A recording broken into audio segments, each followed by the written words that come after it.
Hey YTBC. Tonight's going to be a little bit different. I'm going to tell a little story. It's a story I've been wanting to tell, and it always seems I get distracted or think of something else to do. But every time I watch Uncle Willie's video, I'm reminded of his closing statement, stay ready so you don't have to get ready, and it always makes me think of this. So tonight, I'm going to tell that story.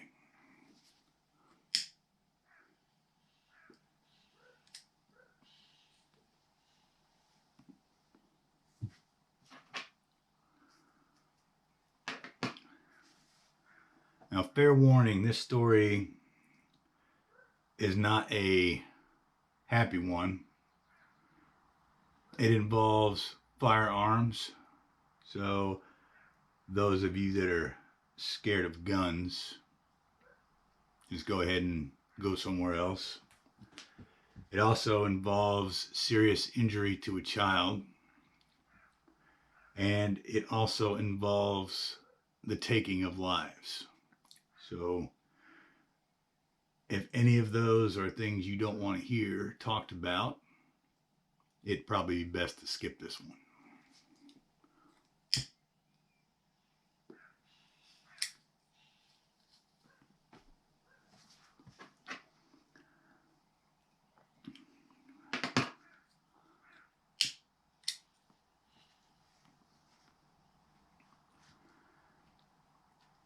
Now, I'm going to tell the story straight through, and undoubtedly, people always have questions about certain aspects of it, which after I tell the story sequentially, at the end of the video, I will do some self Q&A and hopefully take care of most of the questions that may arise throughout the story. But for purposes of story flow, I'm just going to tell the story and then get into and try to anticipate some of the questions that will come.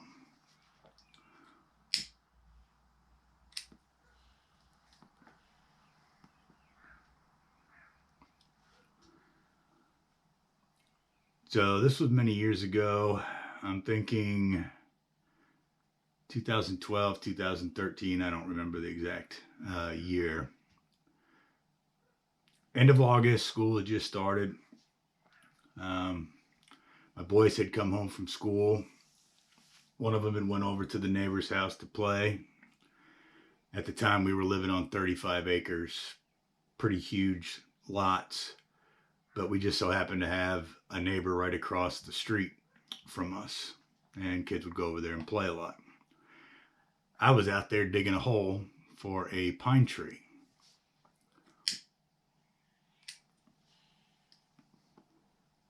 Now, normally, anytime I was out on the property, I always had my big Glock, my Glock 17, on me at all times. On this particular day, I took it off. I figured, well, I'm just digging a hole for a tree, literally right outside of my front porch. I won't need it. So I set it on the desk in my office.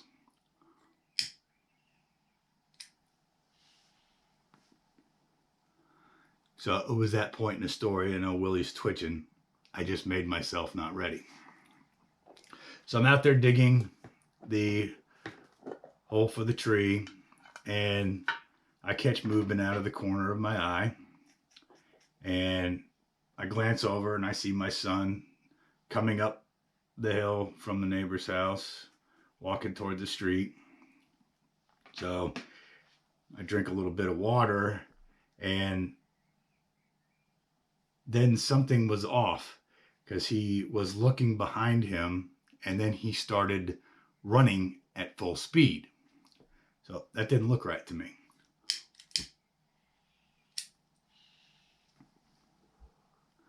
Several hundred yards away, but eventually I could see why he was running.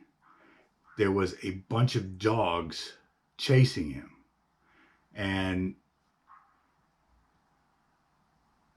the yelling that he was making was not play yelling. And that's when everything just like was slow motion for me, because I realized if something bad was going to happen, I couldn't run straight for him at that point, because then there would have just been two victims. So in that moment, I did one of the hardest things I ever had to do in my life, which is turn and run in the opposite direction from my child in need. As I was running back into the house, I knew the most probable way I was going to find him when I came out. But without thinking, ran in and grabbed my gun. And honestly, I don't remember the trip in and out of the house. The next thing I remember was running full sprint, my weapon safely pointed off to the side, and all I could see was a bunch of dogs with their heads going at. I couldn't even see my son. It was just it was five dogs all surrounded something that looked like, they were eating prey. And that's what I saw as I was sprinting maybe 200 yards toward him.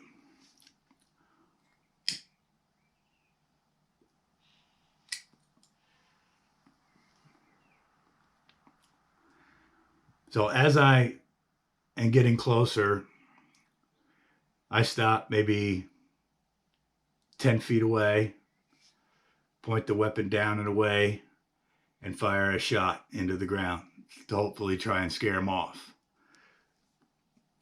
Dog to my right turns and starts coming for me. I immediately double tap him. He falls to the ground. At that point, I could see my son's feet. Two other dogs lift their heads up. So now, knowing where my son is, I maneuver my body this way, and a dog toward his head moves off to the side. So now my son is no longer in that shot path. So I double tap that dog. That one drops. A third one comes toward me, and it's still off to the side. So I shoot that dog as well. One shot, and it went down immediately. The other two start running away. And my son is just, he's conscious and just kind of holding himself. At least he had the piece or the frame of mind that he was completely huddled, protecting his face and neck. Now, in that moment, the only thing I felt to do was to kill those other two dogs. I wanted to take their life. I wanted to kill those other two dogs. So as I'm bringing my weapon to target, I realize I can't take the shot, because now the dogs have run a little bit away from me, but in the shot path of my bullet, should I have taken those shots, goes across the road, and there's a garage door to the neighbor's house. So that is, anybody that knows anything about firearms knows that's not a shot you take, because you always have to know your target, your backstop, and beyond. Now, I could, without remorse, without feeling, kill every one of those dogs after what they did to my son. But I could never forgive myself if I missed one of those dogs and that bullet traveled through that garage door and hit a human. So those two dogs survived because I chose proper tactical sense. Now, it's only training that makes you think of those things when you're in the heat of heat of the moment, and as much anger and hatred and I don't know. I could I could know better than to take the shot. So, some people maybe they would have taken it, not me.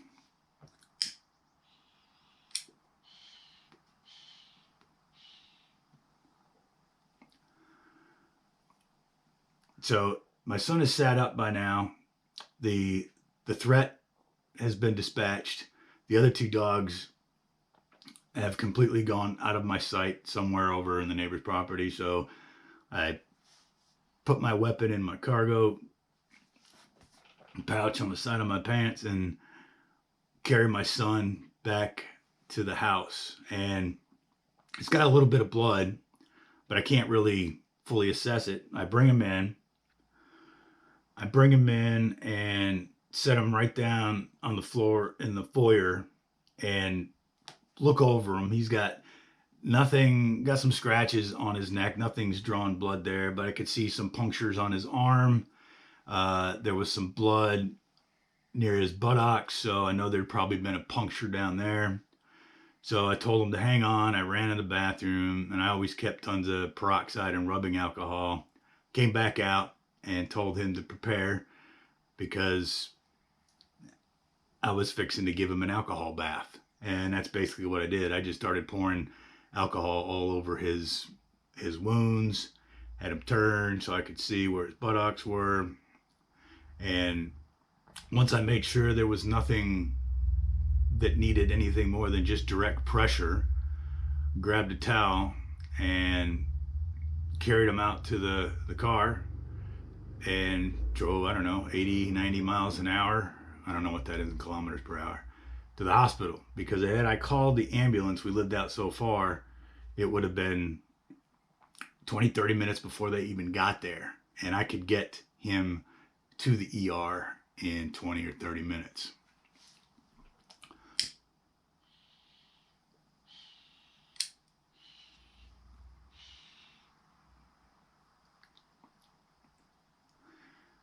And he did real well. And I think the fact that I had kept my frame of mind and didn't get hysterical and panic, I think he was able to sense that somehow he knew that I was taking it serious, but he didn't have to watch his father freaking out and screaming and yelling and whatnot.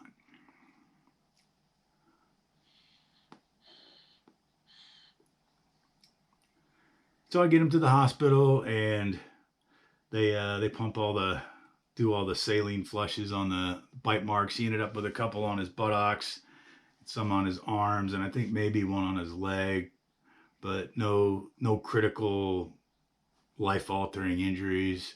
Basically, as we were kind of trying to laugh about it a little bit in the hospital, told him that, man, in a few weeks you're going to be going to school bragging about how you survived a pack of dogs attacking you, which he does now.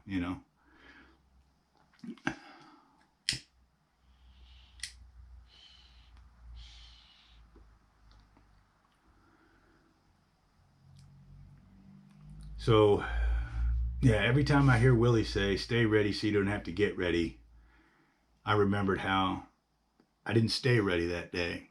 And luckily for me, I was able to get ready in enough time that I could still turn that tide. However, he may have had less bite marks or maybe none had I stayed ready. I could have just ran immediately and confronted the threat. But I knew if I went there without a weapon, there would be two victims, not one.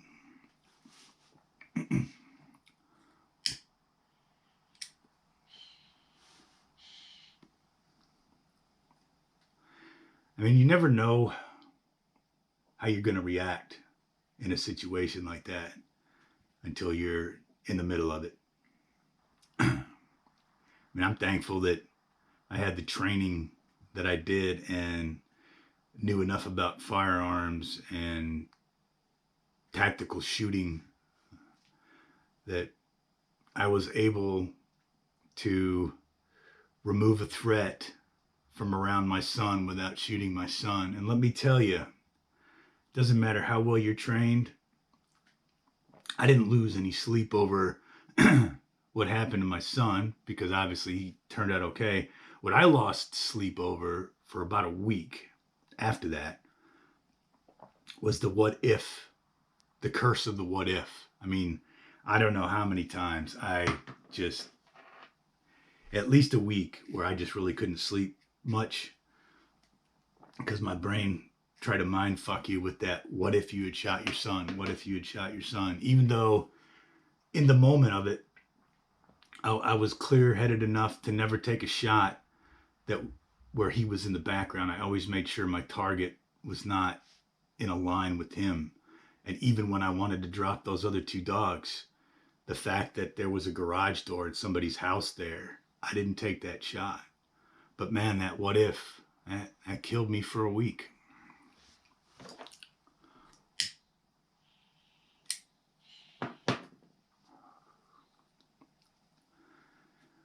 So when you listen to Uncle Willie saying stay ready so you don't have to get ready, very, very, very true words, a true warning. And hopefully you know yourself well enough how you'd react in a situation like that. You know, I learned a lot of things about myself that day.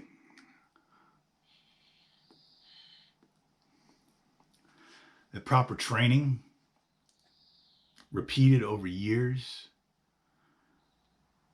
you just do it without thinking if you're trained.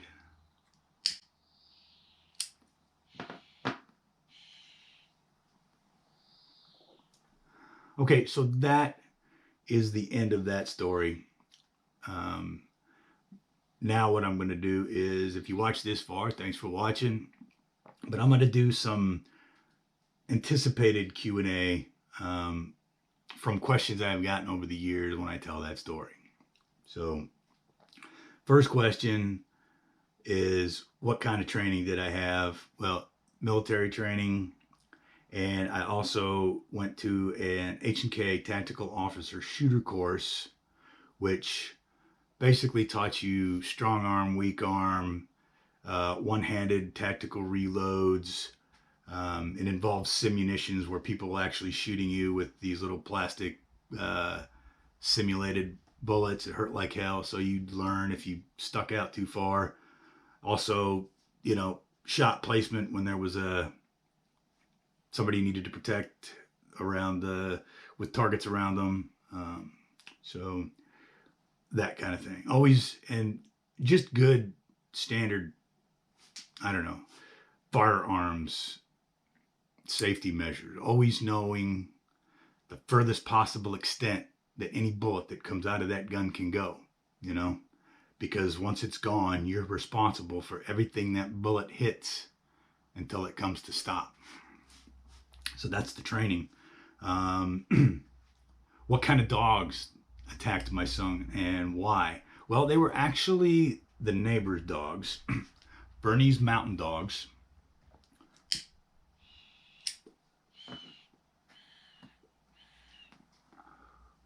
And they were breeders. And we think what happened was they had been overbred. And I think they knew there was a bad seed in that. Well, one day the bad seed suddenly decided that my son was prey. And the other dogs just followed in with that particular dog.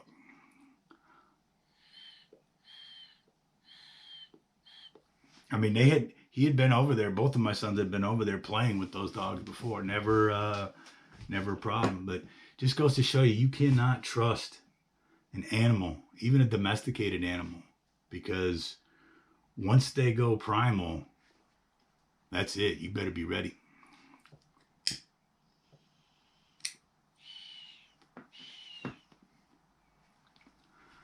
People say, "Oh, did you sue him?" No, I did not. Could I have sued them? Yeah. But when you live that far out and when you have that history with people, um, I don't know, that didn't it never entered my mind. I mean, they were super apologetic. Um, they had taken my boys camping before, and yeah, I mean, what was were they or she the breeder technically kind of responsible for the overbreeding? Yeah, maybe, but could she have foreseen the violence that occurred? Nah, I don't really think so. And then so I sue them, and now I've ruined uh, the adult's life and the kid's life, and I got to live across the street from them. So yeah, no, I didn't sue him. Never thought about it. It was everybody else saying, "Oh, you gonna sue him?"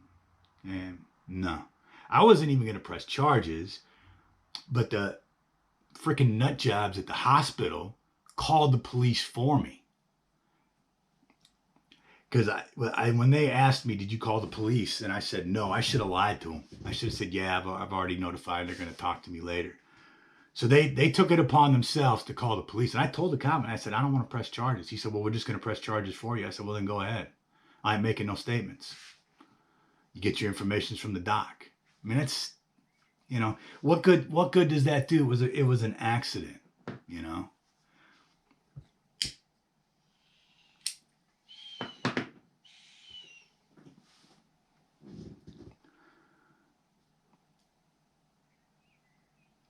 Oh, somebody's going to ask what kind of gun I had. It was a Glock Model 17. It had a 17 round magazine, and I had one in the chamber. I had 18 rounds, and yeah, I was counting rounds as I was shooting. I was not going to leave myself without two rounds at the end just in case. But I didn't come anywhere close to needing that many.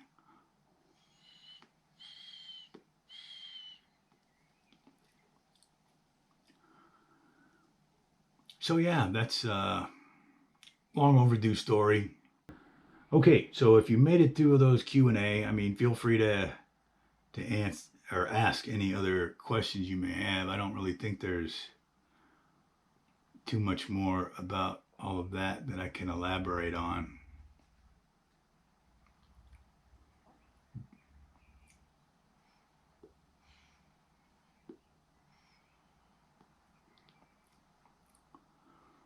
But you never know when something bad's going to happen. So I'm going to steal Uncle Willie's line, mention it yet again. Stay ready so you don't have to get ready. Catch you all in the next one.